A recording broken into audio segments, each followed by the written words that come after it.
Good afternoon, everyone. We're gonna take just a minute to let folks jump on, and we will get started here in about 1 minute. Thank you all for joining us.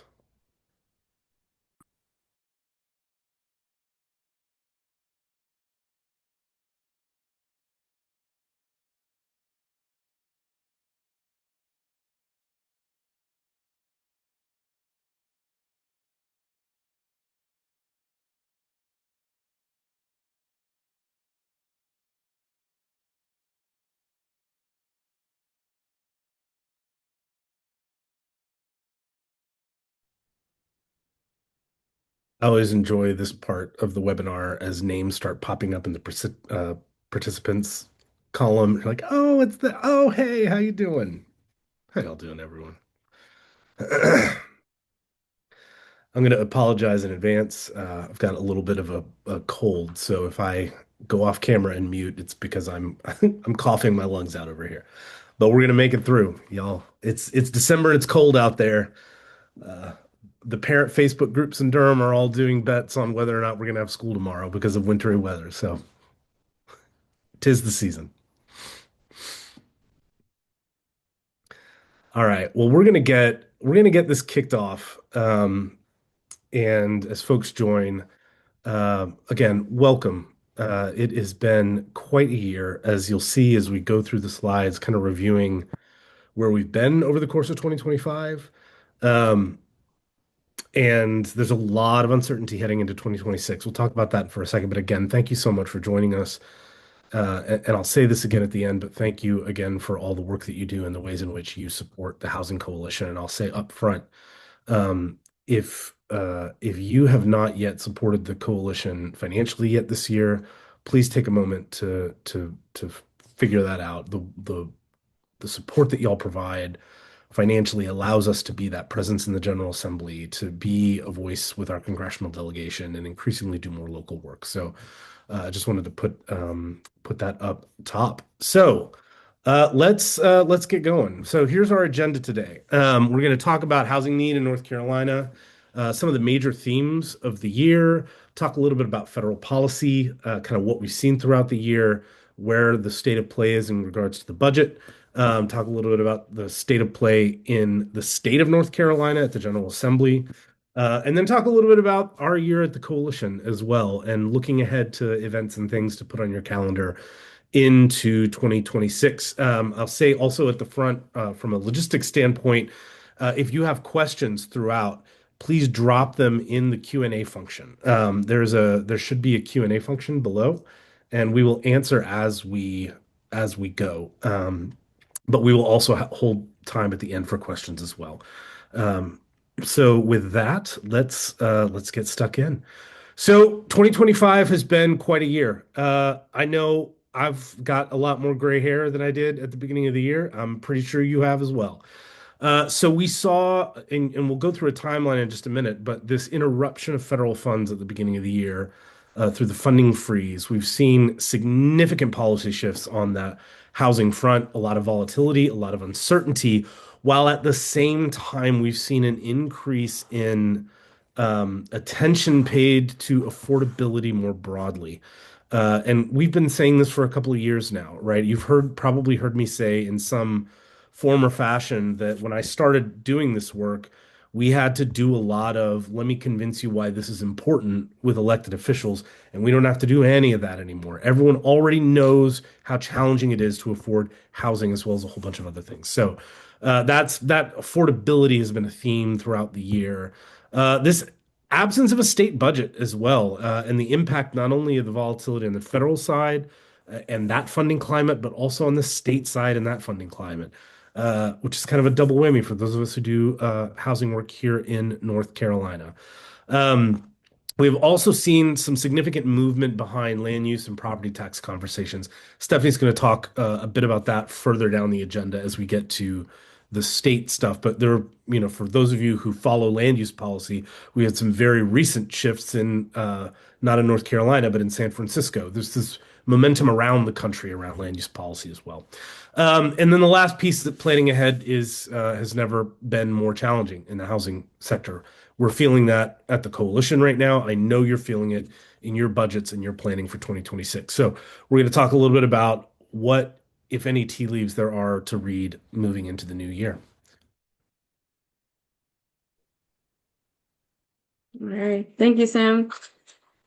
So we all know that the housing need in North Carolina is continuing to grow. This part of any presentation could always take several more slides, but just wanted to capture kind of some high level things that we've known for most of the year, but that also ground us in why we continue to do this and why the need is important to address.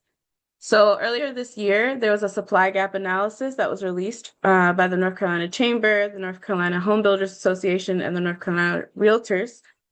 They released this huge, really in-depth analysis of the economic impact on the need that we have for supply, the supply gap that we have. So it focused on market rate. It also had mentions of affordable housing in it as well. So for our state overall, we have a gap over the next 5 years of over 760,000 units. And the number of households is expected to increase 5% in the next 5 years. And you can see on the slide, there's a gap in both rental and for sale inventory and the availability for a healthy market. The availability in North Carolina is significantly lower than it should be. North Carolina is a pop-in place. People are moving here. They have significantly more money to work with and to bid on homes with. One thing that stood out for me in this report, which we've been using and citing a lot this year, is that there are only 9 counties in North Carolina where the average home price is 200,000 or below. 9 counties. And when we dug a little bit deeper in 6 of those 9 counties, they were seeing population decreases. So the need is there and it continues to be there. Just one more slide around the kind of a snapshot of the need. If you are a fan of our county profiles, you know that we use this metric called the housing wage, which is the hourly wage needed to afford an apartment at fair market rent. So for North Carolina this year, the housing wage is $22.28. So that's how much someone needs to work, earn to hourly to be able to afford a one-bedroom apartment in North Carolina. If they were earning a minimum wage, they would have to work over 130 hours and just to afford a one-bedroom. And we often know that fair market rent is still significantly lower than actual market rent. When we look at the supply gap and we start kind of going down the income limit spectrum, we've found that there's a deficit of almost 215,000 units that are available and affordable in terms of rental units for those earning 50% of the area median income or less. So that's for folks who don't have tables memorized in their head, that's about $50,000 or less a year. And for those earning $30,000 or less a year or 30% AMI or below, there's a deficit of about 200,000 units. So this is something that's affecting folks with all income levels. As we go into federal policy updates, we're going to kind of connect those pieces and keep reminding of how the need has been there. It's continuing to be there. It's growing. And a lot of these legislative changes or interruptions or delays are adding kind of fire to the flames. Now, as we come on, like I said, the year, it has been quite a year. And as we were going back through these slides, it's like, oh my gosh, that was this year. Oh man. So January gets its own slide. We saw, and I think, and I'm not going to read through every single one of these, but I am kind of going to chart a bit of an arc for us in housing policy to remind us kind of where we come from. And with the switch to the new presidential administration, obviously the big thing that hit right away, in addition to the executive order on DEI, for a lot of us that do this work, was the federal funding freeze that didn't just impact housing programs, but listed every single federal housing program as part of that initial effort. Um, so that kind of kicked us off at the beginning of the year, as well as a flurry of litigation by a number of folks, as well as litigation that we joined ourselves um, related to the funding freeze and the executive orders on DEI that caused a lot of confusion among housing organizations in particular, but again, not just housing organizations, on how whether they were in compliance or not, what was compliance, who was the one making those decisions, and so on. But that kicked off our year in January. That chaos was there right at the beginning, and as we moved into February and March and April, we saw a lot of disruption in the federal administration of, again, not just housing, but housing specifically. We saw this in missing data on HUD's website that a lot of us rely on to be able to do our programs, and budget proposals coming out of the administration that had drastic cuts to HUD funding. So that was all kind of operating in the background. This federal funding freeze, the presidential budget proposals to eliminate significant federal housing funding sources. But also we saw the reintroduction of the Affordable Housing Credit Improvement Act in April. And for those of you who have been with us for years, you know that this has been a major priority of ours federally. We work very hard each year with our delegation and have been very successful in North Carolina getting bipartisan support for the Affordable Housing Credit Improvement Act, which increases the impact of the low-income housing tax credit, among other things. And so that was reintroduced um, back in April. So, gonna go ahead and slide on to the next one.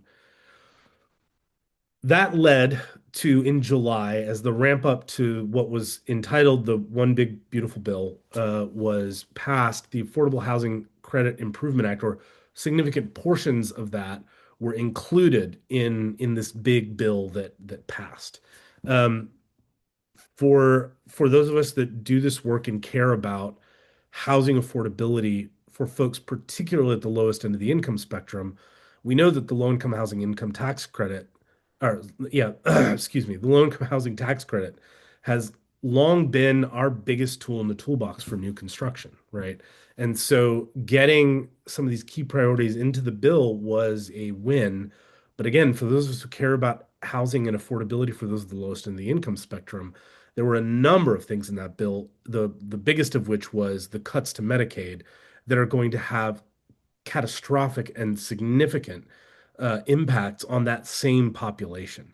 And so you probably heard some muted celebrations from us on some of the Affordable Housing Credit Improvement Act provisions that were part of the bill, because in when you put it all together, it ends up being a significant negative impact on a lot of the folks that we serve.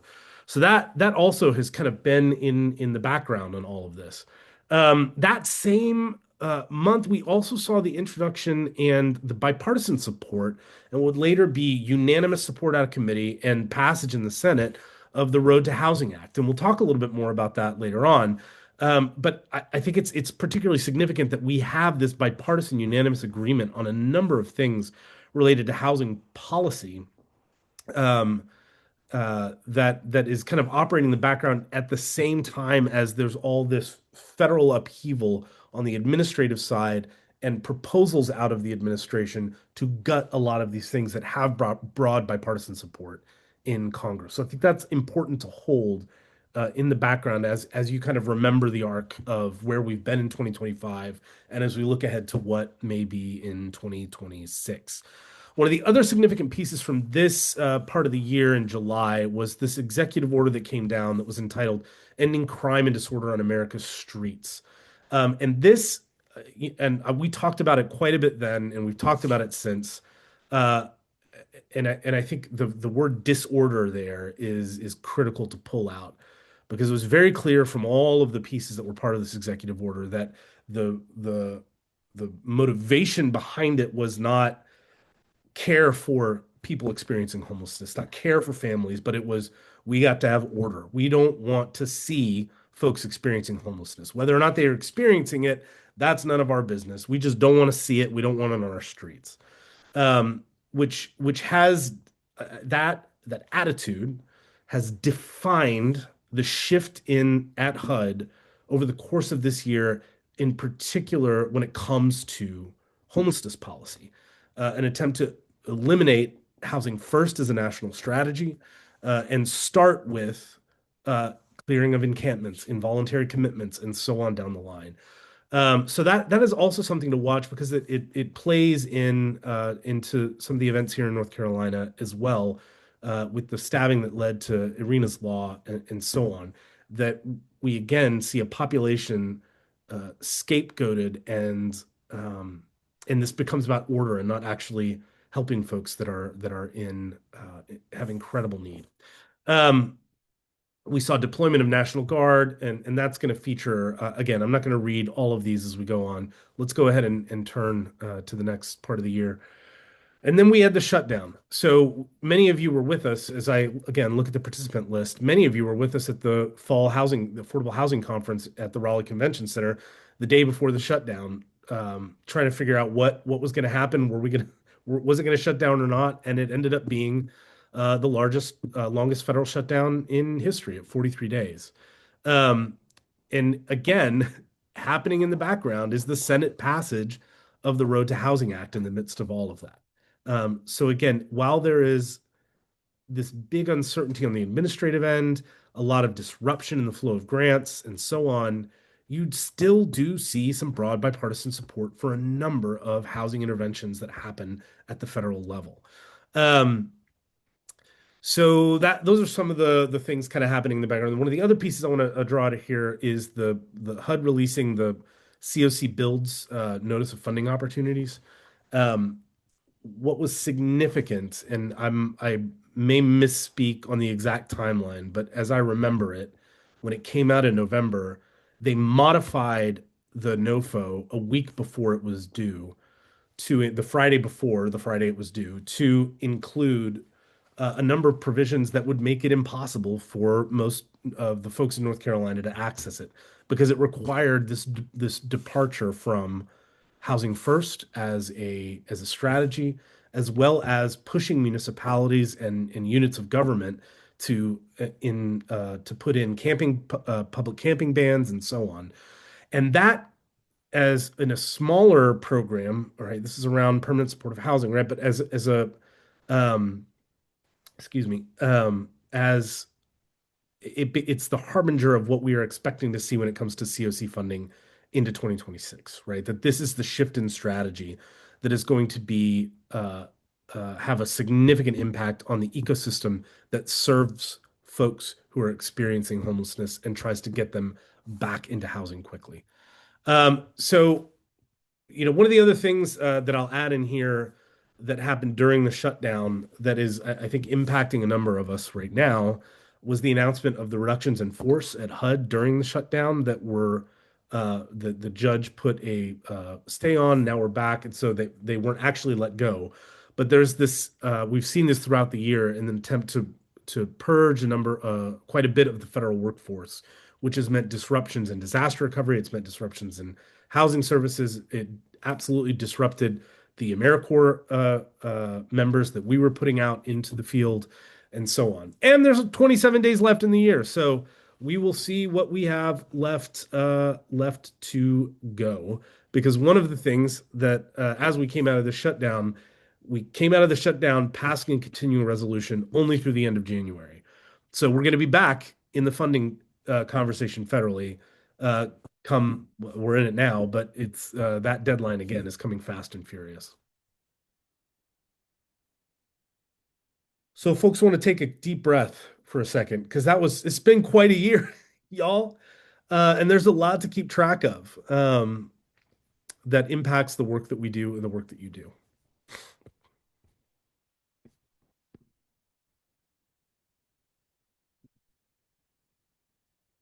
So Stephanie, you want to take the budget pieces?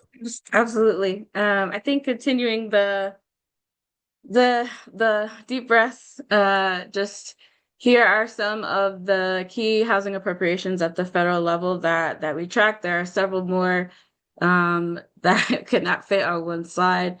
And just the differences between the different proposals. The Trump administration's proposal versus what came out of the House and what came out of the Senate. The Trump administration, the president's skinny budget was devastating for housing, zeroing out things like housing counseling, and the House version did so as well. as well as home investment partnerships. And we pulled that out because we know that many of you use home dollars and home funds to complete developments and make your projects work. So there are significant cuts here. And something we have to say, I think, each year is when you see folks asking about how much more money do you need and kind of the funding levels, we're at this interesting point, and we have been at least for the last several years of increases that are being asked for or pushed for are often to be able to sustain current service levels. And so these additional cuts on top of any flat funding are going to be really dangerous. Samuel already mentioned the reductions in force. And so I just want to, and I saw Faith, you had a question about this. We're trying to get more official numbers, but what seemed the most consistent was that we know that a lot of folks at HUD have left their jobs since January, about a quarter of the HUD staff across all those departments. And that was for a combination of reasons, right? The threat of reduction in force, acceleration of retirement, termination of contracts, you name it. Um, a federal judge blocked the reduction in force that was attempted during the shutdown. And part of the agreement to end the shutdown included a moratorium on any action to implement layoffs. But what we're seeing is that federal agencies are still implementing layoffs, and they're arguing that if the reduction in force order was issued before the shutdown started, that they're in the clear. So we're still seeing significant impacts to capacity. One that we especially want to lift up is that in various proposals and plans that have been leaked, but also in just communications, one of the targets has been the Office of Community Planning and Development that administrates the CDBG and CDBG-DR programs. So there's a proposal out there to reduce 84% of that staff. So the disaster recovery dollars, the community development and revitalization dollars, infrastructure dollars, things like that kind of flow through there. We already talked a bit about the One Big Beautiful Bill Act. The provisions from the Affordable Housing Credit Improvement Act that were included in that in particular was the permanent 12% increase to the low-income housing tax credit. So in 2026, that will go into effect. The push behind this was that there's supposed to be more units in production. And a part of our reasoning behind the sort of muted celebration of this is when other social safety nets are cut, demand and need grows and shifts and changes in a way that is going to put more pressure on programs that we have. Combining that with the absence of a state budget, it's really hard to plan for development or make your spreadsheet work when there's no funding. Road to housing, there are over 40 housing provisions in this act, and they range from looking at disaster recovery, to reinstating things like the Price Act and manufactured housing improvements, as well as reauthorizing the Home Investment Partnerships Program. And what would be really wonderful is permanently authorizing this Community Development Block Grant Disaster Recovery Program so that each time a disaster happens, because they happen every year, there doesn't have to be this kind of re-request for funding in this long additional period, and that would be extremely significant. And it also would increase the cap that banks have on being able to invest in public welfare and community efforts like affordable housing. One of the Right other, now, sorry, oh, one go of the ahead. other pieces in the Road to Housing Act that for those of you who are housing counselors on this call is a very much a statement of support for housing counseling as a national priority. And Mhm. so again, if you remember back to the spreadsheet earlier with the budget proposals, the House zeroed out housing counseling and the president's budget proposal zeroed out housing counseling, but the Senate's did not. Which, as we are, those of us who are still waiting on the fiscal year 25 notice of funding opportunities for housing counseling work, um, that is the only tea leaf to be read at the moment that says that maybe there's still hope that we're not moving away from federal investments in housing counseling. So that's also part of the Road to Housing Act.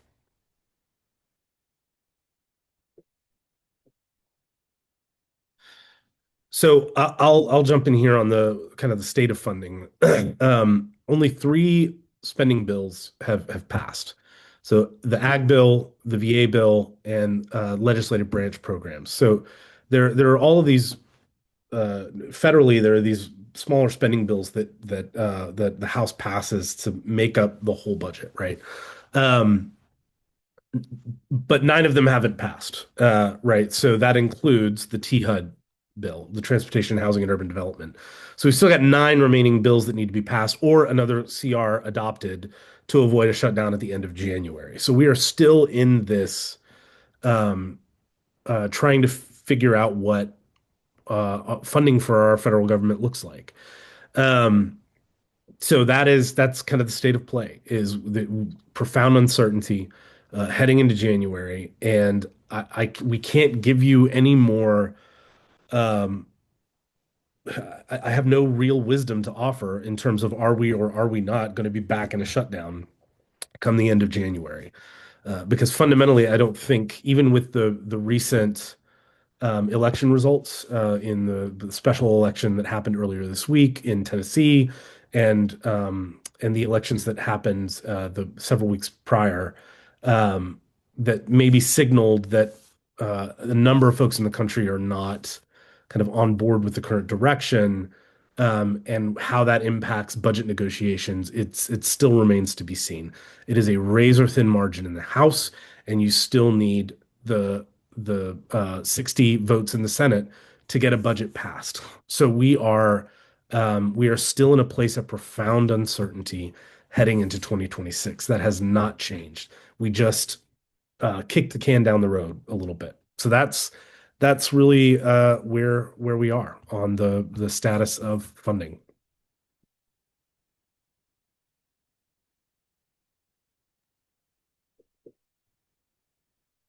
Continuing the funding conversation, we're going to move into state policy updates and just an overview. A few weeks ago, we had other states alongside us in the not having a budget status, but as of today, we are the only state in the country without a comprehensive budget. When we look at the state budget, we track several things. Of course, the North Carolina Housing Trust Fund, the Workforce Housing Loan Program. There's also an allocation in there that we were watching for and hoping for our Bringing It Home, Ending Homelessness in North Carolina convening, the Transitions to Community Living Initiative, which is tied to their Olmstead Settlement Agreement, and one that has been more recently brought up, but consistently so, a kind of intersection with Medicaid through the Healthy Opportunities pilot. And so these are the proposals that were lifted up. And it was really discouraging, kind of seeing the Senate have so many zeros tied to housing in their proposal. In the previous budget, things kept kind of on par with the trends that they were funded in previous years. Lifting up the Workforce Housing Loan Program, and we'll talk a bit more about that. That is such a critical resource. Our colleagues at the North Carolina Housing Finance Agency mentioned that essentially all but maybe one or two projects this award cycle required some form of gap financing. So to not have security around this resource and for developments not to be able to plan for these dollars essentially means that the projects that will work will likely get selected and funded. But projects that need additional gap financing, like in our rural areas or hard to develop areas, will be harder to pencil out. On the Healthy Opportunities pilot side, it's been really wonderful connecting with folks across the state, but particularly in Western North Carolina, that have lifted up a lot of stories around how sort of the remaining Healthy Opportunities pilot funds allowed them to serve folks post-Helene. The Healthy Opportunities pilot was sort of this additional component of Medicaid. When it was expanded, it allowed for other things to be invested in. So other than health, other things that impact health, social determinants of health or aspects of living. And so through evaluation, the HOP program resulted in a net savings of over $1,000 per enrollee per year. And this paid for things like housing navigation, accessibility modifications, down payment assistance, and eviction prevention. And one of our friends in Transylvania County mentioned that they're able to do 34 repairs and sort of accessibility modifications post Helene that they wouldn't have been able to do without this funding. So the absence of it is definitely being felt already. And we are hopeful, but unsure what the return of these funds may or may not look like. I'll add, if you'll go back, Stephanie, that this state grant for bringing it home, ending homelessness in North Carolina. For those of you who attended our conference the last several years, and I see Liz on here from the Coalition in Homelessness, who's one of our coordinating partners for that conference. It's been about 450 people each year that gather in Raleigh to talk about uh, homelessness policy, how that works on the ground, some of the struggles that folks are facing, how to navigate federal funding streams to provide services to homeless folks. Um, the support for that conference is it was zeroed out. We are still planning on having that conference. And we'll get to that date later once we get to the end and coalition announcements. But I think it's important to note that especially now, as the earth is shifting beneath our feet on uh, on key federal resources to meet uh, emergency shelter needs, rapid rehousing needs, permanent supportive housing needs, and so on across the state. It is critical that we continue to gather and hear from each other how we're meeting this challenge together. Um, so for those of you who have been attending that conference, we are still trying to figure out how to make it work, but we are committed to making it work. But that was a piece of this budget fight as well. It's a much smaller piece in terms of the budget. But again, as the landscape is shifting significantly, we are still committed to convening and making sure that we are talking with each other so that we are figuring out how best we can mobilize the resources we do have to meet the increasing need that we are facing around the state. Thank you, Sam. So just taking a look at what this legislative session has looked like at the state level, right? So we're responding, tracking, trying to understand all the changes and disruptions and new information happening at the federal level. It was a busy and interesting legislative session so far. Over 1,700 bills were introduced, and this doesn't include resolutions. When we look at our priority areas for our policy agenda, those fall into 5 categories: the increasing of housing resources, improving statewide coordination, disaster recovery, land use and development, and protecting homeowners and renters. So when we filtered those 1,752 bills through those 5 categories, around 150 bills actually aligned or fell into those categories. And unfortunately, despite the momentum and a lot of the conversations around housing, especially land use, no bills really have made it to the governor's desk that address the need for increased investment or additional supports or any sort of policy reform or change. We also saw that there was a update to the damage assessment post Hurricane Helene. We know that there's just shy of $13 billion in damages to housing for residential damages alone from Hurricane Helene. And aside from what we know is coming in federal dollars, just 1.1 billion has been appropriated by the North Carolina General Assembly since fall of 2024. And it's been really interesting to see how federal resources stepped up much more in the past, and how the state is attempting to figure out how to fill those gaps in disaster recovery dollars. We know that the Grow and See was established earlier this year. The damage assessment that when it was updated showed more than 73,000 homes were destroyed. There was 3 main pieces of legislation that appropriated funds and addressed different administrative and regulatory components around disaster recovery. And again, tying it right back to on the federal side, right? This is an ecosystem. So one thing shifts and something else happens down the line because of the delays, interruptions, the confusion, staffing issues, as well as honestly cuts that are administrative too. A lot of the awarded funds have been delayed or tied up, FEMA. And a lot of what we're hearing is that it's just moving very, very slowly. And so that is also a consequence of sort of this interruption in capacity and the confusion that's happening with all the changes. When we look at what had the most momentum this year, land use was definitely the biggest that had the most momentum. There were two bills in particular that had a lot of emotion and interest in them. The first is House Bill 369, the Parking Lot Reform and Modernization Act, and this sought to eliminate parking minimums to allow for denser development and increased housing supply by sort of reducing one of those key development costs that oftentimes we hear about. Um, House Bill 765 says American Dream Act.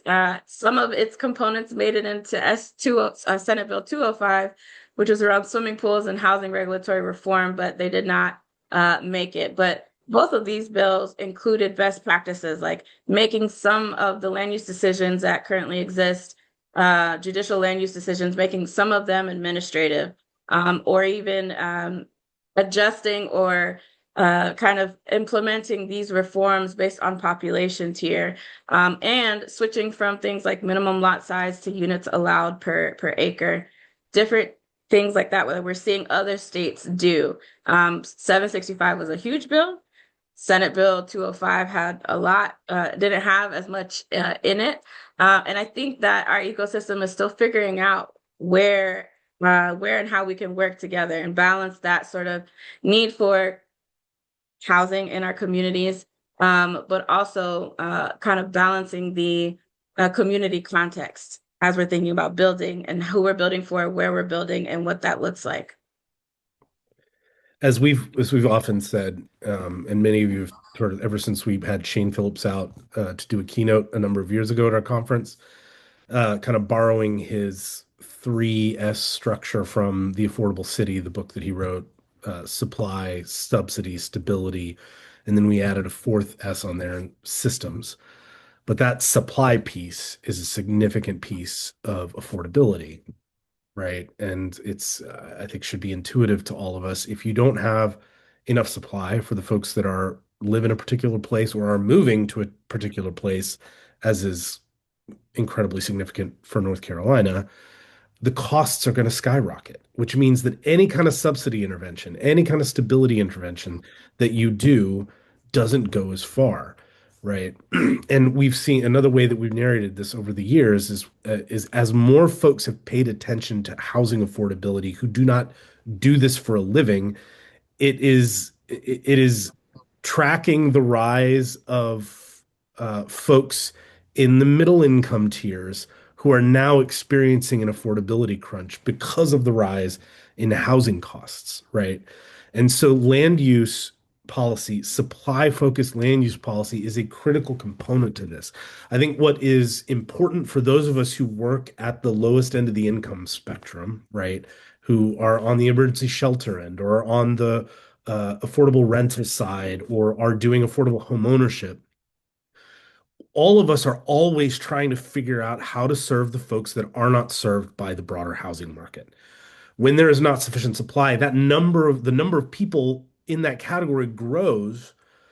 But what we want to try and do, and we were always trying to do in these policy contexts, is we want to support the supply stuff that helps decrease that population, but not without forgetting that we're still going to need more. You are not going to fix your way out of this problem with supply alone. It is an absolutely critical piece to this puzzle, but that is not going to be the solution in and of itself. And so, trying as we talk about the supply issues and the land use issues, that we are also bringing into okay, and so how do we still work to push deeper down the income spectrum to make sure that those benefits, those affordability benefits, extend to an entire community. So that's part of the challenge that we face as the coalition, and I think a number of us face as we engage in land use conversations at the state level. Yeah, and I think the only thing I would add there is if any of y'all are data nerds like me, uh, trying to look into all the arguments around land use reform has been really critical and important to us. And so when we We recognize the macroeconomic connection between building more and affordability or prices going down. But because building more doesn't guarantee those differences in prices, it's for the affordability crowd or the affordable housing, workforce housing crowd, there is a gap there. To Sam's point about the framework. So we did some digging on, okay, approximately how much time would it take if a slew of additional units were built? How much time might it take for someone who makes $65,000 a year or less to be able to afford that if the home starts off at 450,000? And we found that for folks higher up on the income limit spectrum, so earning over 100% AMI, 120% AMI, it might take between like 5 to 7 years, maybe less if there are additional assets in the picture. But for the folks earning 50% AMI and below or 80% AMI and below, it takes 15 to 30 years. And so that's a data point that I'm keeping in my mind as we advocate for more supply and we remind folks that all kinds of supply. We need that supply to be able to meet the varying needs of folks and what they can afford. We mentioned this briefly. We've seen this trend, this huge paradigm shift away from housing first and towards this notion of treatment first, which is essential, and treatment and penalty first, which has falls into the criminalization of homelessness bucket. So there are two bills that did not pass this year in the General Assembly, but they did meet the crossover deadline. House Bill 781, which is an unauthorized public camping and sleeping bill that would have required local governments to basically penalize people for sleeping outside on public spaces. If they were to allow that, they would have to have a dedicated space that would have to meet health inspection requirements. No funds attached to this bill whatsoever. And when we talk to a few local governments about what this, what goes into creating any sort of space that could be accessed by the public, but that is monitored and things like that, these types of things cost well over $500,000 at the least on a yearly basis. And so not only does it not treat the immediate need and the root cause of homelessness, but it makes way or clears way to make it worse. There's also House Bill 437, establishing drug-free homeless service zones. Again, both of these met the crossover deadline, but they have not passed. They've not made it to the governor's desk. And meeting crossover just means they passed in at least one chamber in the General Assembly. One bill that we were just tracking, just staying aware of, is Senate Bill 55, looking at the expedited removal of unauthorized persons. This was passed in August, and it went into effect actually this week on December 1st. So if you are interested in the details about these bills and kind of the longer list of things that we're looking at and how we're interpreting alignment with both the needs of North Carolina and our policy priority areas, we want to point you back to our legislative summary for this long session. There have been some updates, but not many. We're seeing the General Assembly come back and gavel in and gavel right back out. There's really sort of this standstill. There's a gridlock around the budget, having to do a lot with taxes and Medicaid, and so we are in a waiting game. But again, as we wrap up this portion on the state policy level, the gap for a number of years for us in the General Assembly has been finding champions on the Senate side, in the Senate majority, to be that voice in budget negotiations. What shifted this year, in addition to these kind of bigger budget fights that they're in that are unrelated to the stuff that we're talking about here, right? Again, it's tax policy, it's Medicaid, and disagreements between Senate Republicans and House Republicans. Um, what shifted this year is we have had uh, pretty significant champions in the House Republican caucus for a number of years, and many of them either ran for different office, retired, or moved on in some other shape or fashion. We have a new Speaker of the House this year, and Stephanie will talk a little bit about Housing Day in just a second. But for those of you out there who want to use your voice, we are in search of new champions coming into 2026 as well. So you are a significant player in that. For those of us who walk around the halls of the General Assembly, they see us all the time. But what is very impactful is hearing from their districts, from you, who knows their communities, a voice that they trust from back home. And so that plays a very significant role in building those relationships to be able to weather some of the bigger challenges that are not about housing, right?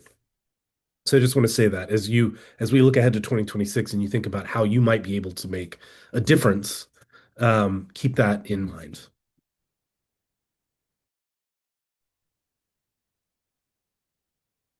So just looking at our year in review, we know that we put a lot of information out there and it's heavy information and stressful. But we wanted to attempt to put something a bit more positive at the end. And I really feel like this slide of highlights is a testament to our ecosystem, to our network, to our partners, both constant old ones, familiar ones, and new ones. So we released our county profiles this year, as we do each year.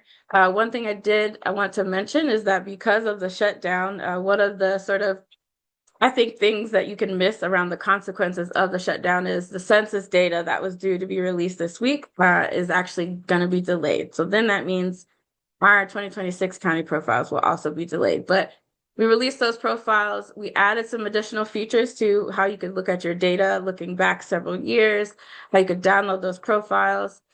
We had our first housing day this year in April.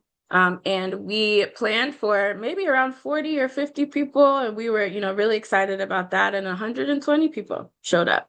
Habitats, developers, advocates, people with lived experience, folks in the homeless services sector. So it was a really strong, I think, testament to the fact that our entire housing ecosystem, whether we all agree on one thing at the same time or not, that we wanted to talk about housing.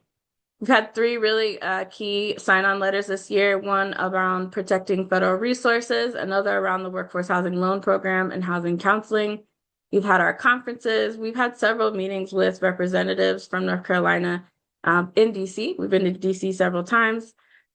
We've had over 40 housing calls and Housing Matters to North Carolina podcast, and we launched a new weekly policy update instead of sending you sort of this big long thing every 2 weeks, sending you kind of the abbreviated key things for this week because it changes so much. And we really wanted to keep you all in the loop. One thing I, again, just want to emphasize is that our housing ecosystem is speaking really loud and clear. And I think one of the ways that we're seeing that in particular is just the outpouring of support for the Workforce Housing Loan Program. About 2 months ago, we released a call to action to sign on to this letter asking leadership in the General Assembly to push to restore this funding. And the numbers continue to go up. And so the most updated version of the letter is going to be sent next week. But I just want to note some of the stakeholders that have signed on, folks like the Realtors, the Home Builder Association, the Council of Churches, Habitat for Humanity of North Carolina, Center for Community Self-Help, Centric Community Capital, KHEC. There's several Habitat affiliates that also signed on. We had architecture and design firms. We had other community development corporations. We had builders. We had attorneys' offices. We have accountants' offices. We have individuals. And so just want to say a resounding thank you and just highlight the fact that everyone showed up. And everyone continues to show up in this way. We were on the road a lot.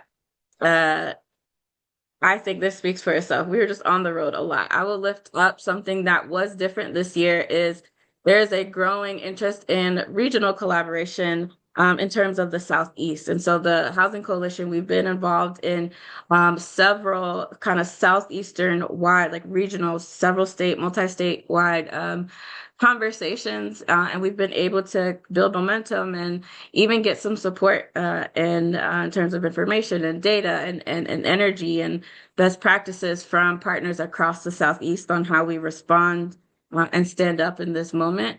And that work is continuing. And we've also been invited, and we're invited to several conferences that were not explicitly housing related. So that also demonstrates this sort of continuing, growing concern with affordability.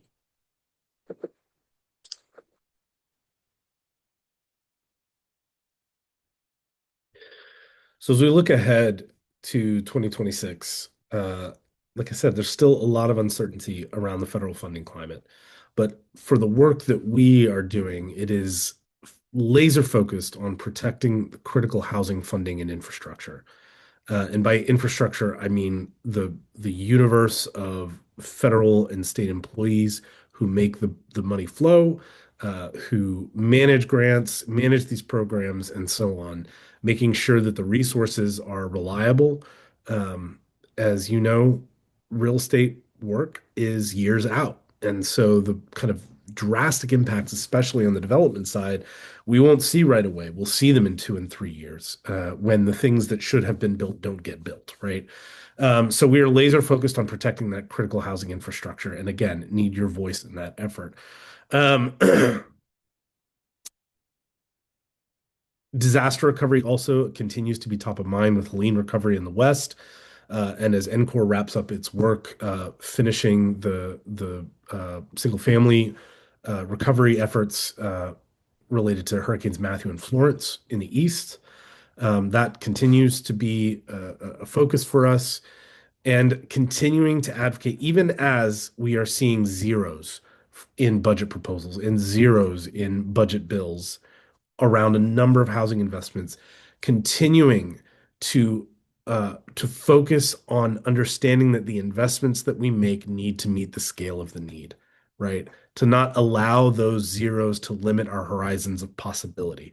Because again, as we came into 2025, and again, as we come into 2026, we want to make sure that we are focused on solutions and solutions that are actually happening at scale even as there seems to be intense pushback in the other direction to hold the line and continue to push forward.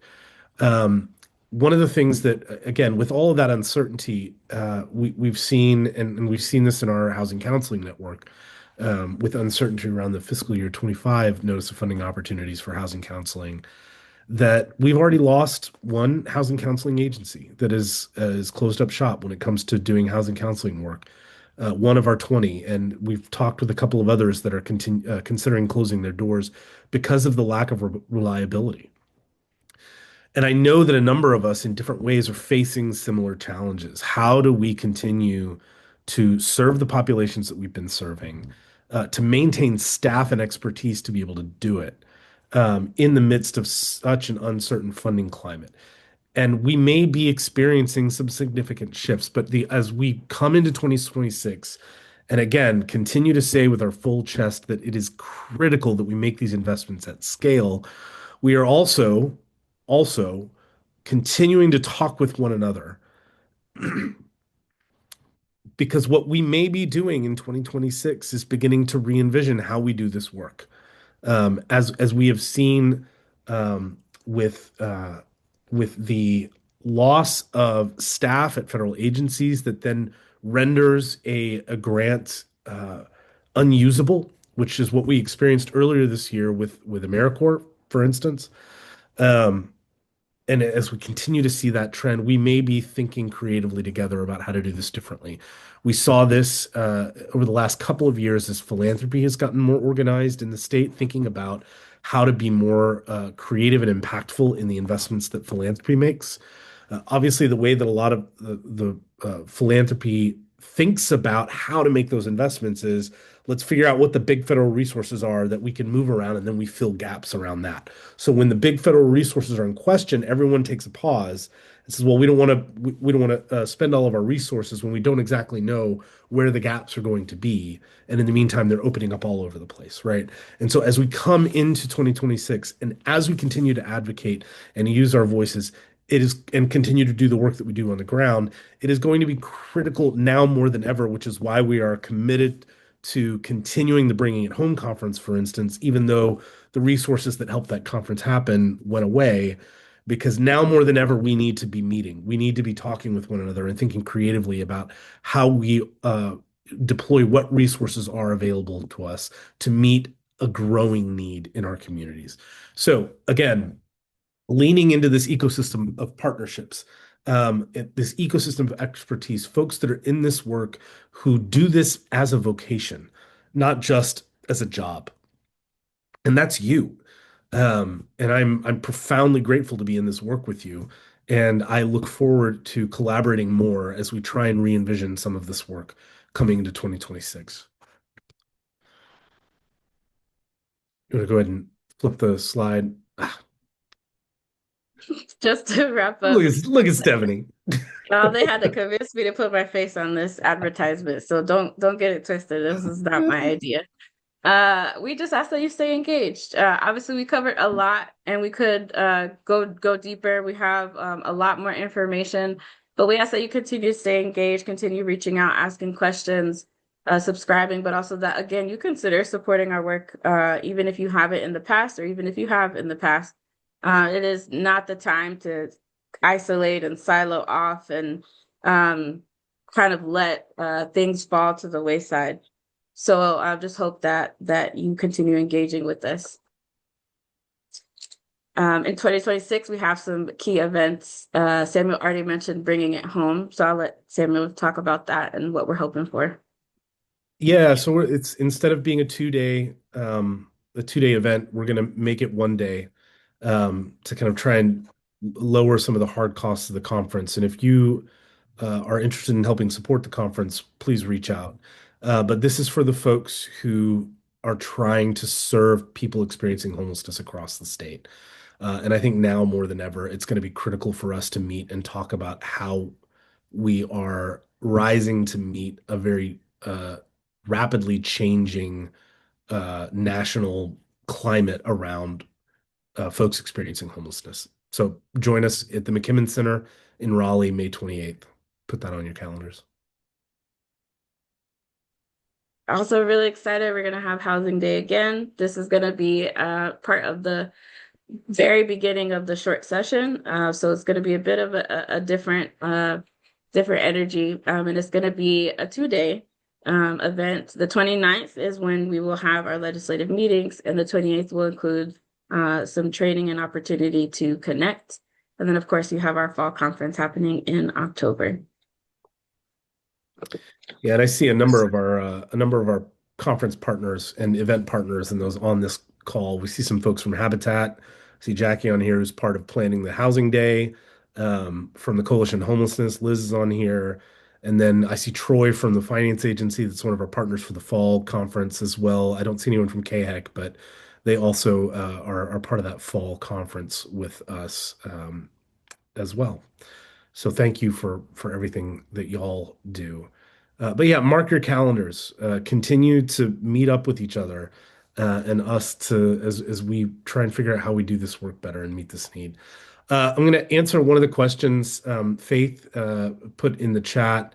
Who do you see as current partners, chambers, corporations, business, professional organizations who are assertively aligning with these causes or our housing cause? Economically, if you follow the money, the current atmosphere is not going to benefit businesses and the economy. Gutting everything at the same time could be so damaging that there is no reversal. Yeah, I will. I mean, I'll start at the end of that, which is that gutting everything at the same time, that there's no reversal. And I think the paradigm for us on this is just looking back to 2014 here in North Carolina, and you saw the elimination of a community development infrastructure in the state, elimination of a number of grants, of operating dollars that kept this uh, locally community-based community development organizations afloat that served in the aftermath of Hurricane Floyd in 99 as the middle and long-term recovery infrastructure. But because of these grants, because of the operating dollars and so on, you could keep staff, you could keep expertise. But then we gutted all of that in 2014. And lo and behold, we get hit by Hurricane Matthew and then hit by Hurricane Florence. And we're left with no disaster recovery infrastructure in the state. And we have to build it in the middle of a response to two historic storms, right? We know from our work in housing counseling that that ecosystem also held much of the housing counselors that responded to the foreclosure crisis, kept 40,000 people in their homes here in North Carolina in the aftermath of the foreclosure crisis. That keeping that ecosystem is critical, and it's why while we are thinking creatively about what might come next, we are fighting as hard as we can for what we've got now, because we know what happens when we face a crisis after we've just gutted the universe of folks that are most equipped to respond to that crisis. So that's the last part of your question. The first part of that question, though, is who are the allies? And honestly, we're trying to find them right now.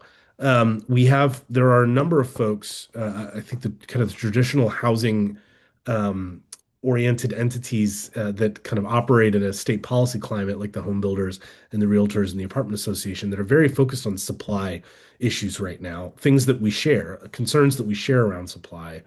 But again, because we are concerned primarily about making sure that whatever benefits of supply oriented interventions reach down all the way to the folks that the market never really serves, getting that last push is the hardest. So what I would say is it's very critical. I think on the homelessness end in particular of the spectrum, as we are seeing a very punitive push to react to folks experiencing the catastrophe of homelessness with um, with police interventions, with criminal justice interventions, as opposed to health-focused interventions or housing-focused interventions. That we continue to communicate with the folks that we interact with, our boards, our funders, all the people who aren't necessarily housing people, that we are continuing to communicate how this works, right? Some of you have probably heard me give some version of a church that I worked at before, and there was a moment in a missions committee meeting where one of their missions partners was presenting this idea for a what was essentially a housing first, low barrier, kind of tiny home community for folks that were kind of the most difficult to house, right? And what the missions committee at the church got hung up on was that folks got to stay in their housing if they weren't sober. And that led to that led to some conflict that has me working in housing as opposed to working in a church. But I think that impulse that all of us have, a lot of us have deep in us, to go right to, well, it's their fault because they must have not, because I know you know, that impulse is pretty powerful, that the solutions other people need are just someone yelling at them more, or if you just get hard with them, right? When we know the answer is housing. You can't work on your sobriety if you're not housed. You can't work on your so that's part of what we kind of out into the ether that we need to be um, having honest conversations with family, with friends, with donors, with supporters, volunteers, and so on that interact with us in this work, because it's community education work. It's public education work that needs to happen beyond. I mean, there's all this policy, administrative funding stuff, but it is being driven by this attitude from the outside that has come into the fore. And that kind of narrative shifting work is incredibly important right now, even as we are fighting the funding and the administrative battles. So not to neglect that as well.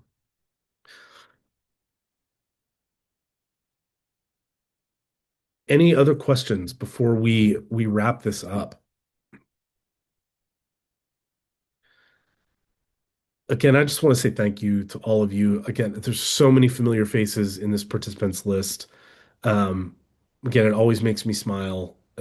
I've been at the Housing Coalition now for a decade, and it's I just am incredibly lucky to get to work with each and every one of you.